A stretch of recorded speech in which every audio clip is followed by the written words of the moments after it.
Friends,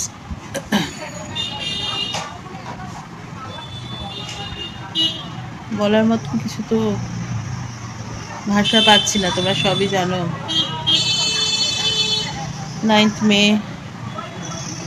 25শে বৈশাখের দিন আমার বাবা আমাদের ছেড়ে চলে গেছেন।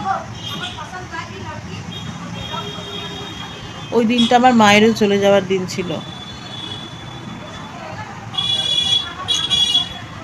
কিন্তু সোশ্যাল মিডিয়ায় কাজ করাটা এটা আমার কাছে একটা সংগ্রাম। কাজ তো করতেই হবে, কারণ আমি ভিডিও না দেওয়াতে আমার প্রোফাইলটা রিচ ডাউন হয়ে যাচ্ছে। আর সত্যি কথা বলতে কি, সামহাও আমার বাবার চলে যাওয়াটা আমাকে আরও অনেক বেশি কঠিন করে দিয়ে গেছে। বাবা আমাকে নিশ্চিন্ত করে দিয়ে গেছেন, টেনশন মুক্ত করে দিয়ে গেছেন, যাতে আমি মন দিয়ে কাজ করি। বলতে বাধা নেই, সারাদিন এমন একটা যুদ্ধ চলে, বাবাকে আমি রোজ ফোনও করতে পারতাম না। ইদানিং মাঝে মধ্যে দুদিন একদিন গ্যাপ হয়েই যেত আমার। বাবা সেইভাবে নিজেও ভোগেননি বা আমাকেও ভোগাননি। আর সব থেকে বড় কথা, আমি যাতে নির্বিঘ্নে কাজ করতে পারি, আমার যাতে কোনো তাকে নিয়ে আমি তো একটা টেনশানে থাকতাম প্রচণ্ড। হয়তো রোজ ফোন করা হতো না, ইদানিং 1-2 দিন গ্যাপ হয়েই যেত, কিন্তু বাবাকে নিয়ে অসম্ভব একটা টেনশানে থাকতাম।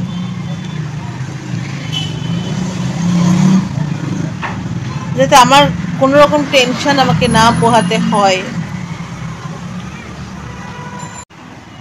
লিটারেলি আমাকে বোধহয় বাঁচিয়ে দিয়ে গেছে, নিশ্চিন্ত করে দিয়ে গেছে। 7 বছর আগে মাও এই দিনে চলে গিয়েছিলেন। এখনো পর্যন্ত মা কথাটা ভাবলেই আমার ভেতরটা ডুকরে কেঁদে ওঠে।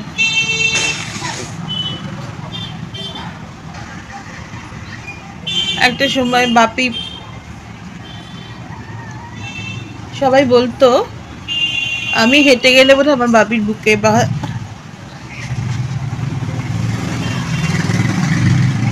সেটা হয়েছিল আমার মেয়ের ক্ষেত্রে। আমার মেয়ে বোধহয় হেঁটে গেলে আমার মা এবং বাপির বুকে আঘাত লাগতো। ছোট থেকে দিয়া দাদাকে ঘিরেও সমস্ত কিছু। আর আমার বাবা, আমি বাপি ডাকতাম। আমার বাপি তো যত রকম ভাবে প্যাম্পার করা যায় নাতনিকে, কোনো কিছুতে এতটুকুনো তার ফাঁক রাখেনি।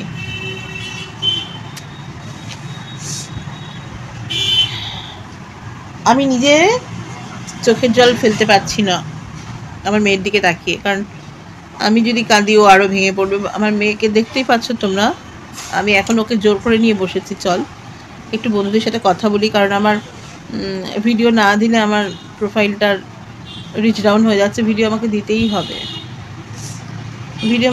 হবে, এটা আমার একটা যুদ্ধ, বারবার বলছি। 2 দিন আমাকে একটু সময় দাও তোমরা, ভিডিও দেবো আমি। এই যুদ্ধটা আমাকে জয় করতেই হবে। যাতে আমি যুদ্ধ জয় করতে পারি, আমি যাতে জয়ী হই, সেই জন্যই তো আমার বাপি আমাকে নিশ্চিন্ত করে দিয়ে চলে গেল। না এতটুকুনি আমাকে ভোগালো, না আমাকে কষ্ট দিল, না কিছু। সুন্দর রাজার মতো চলে গেল। সেদিন যখন সাজিয়েছিলাম গরদের পাঞ্জাবি ধুতি, যেটা আমার বাপির সব থেকে পছন্দের পোশাক ছিল, ভীষণ একটা সময় খুব শৌখিন মানুষ ছিলেন, খুব সাজগোজ করতে, ধুতি পাঞ্জাবি পরতে ভীষণ ভালোবাসতেন, একদম বাঙালিয়ানায় ভরপুর একটা মানুষ ছিলেন। পরবর্তীতে সেই দিন আর ছিল না যদিও। তো তার যাওয়ার দিনটাতে তার ইচ্ছে পূরণ করার জন্যই আমি একদম, বাপির একটা খুব সুন্দর গরদের পাঞ্জাবি ছিল, একদম পাট ভাঙা নতুন, যদিও আমি ওটা 1-2 বার বিয়ে বাড়ির অনুষ্ঠানে পড়েছিল, দিয়েছিল আমার পিসি ভালোবেসে, যেহেতু আমার বাপির পাঞ্জাবি পরতে ভালোবাসা, গরদের পাঞ্জাবির শখ, তাই জন্য একসময় পড়েছে।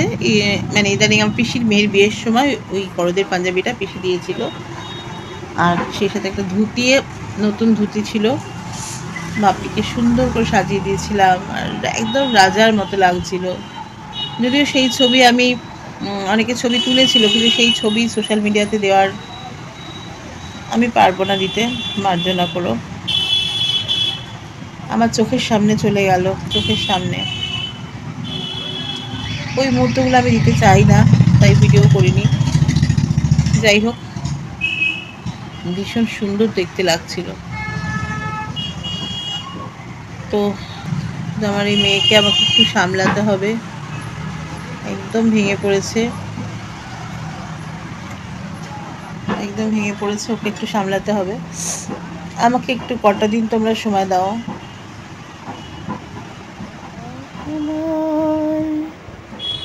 জীবন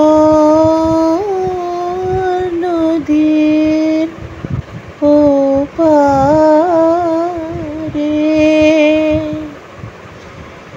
এসে দাঁড়ায় দাঁড়ায় বুঝো হে আমার জীবন নদীর ওপারে। আমি তোরে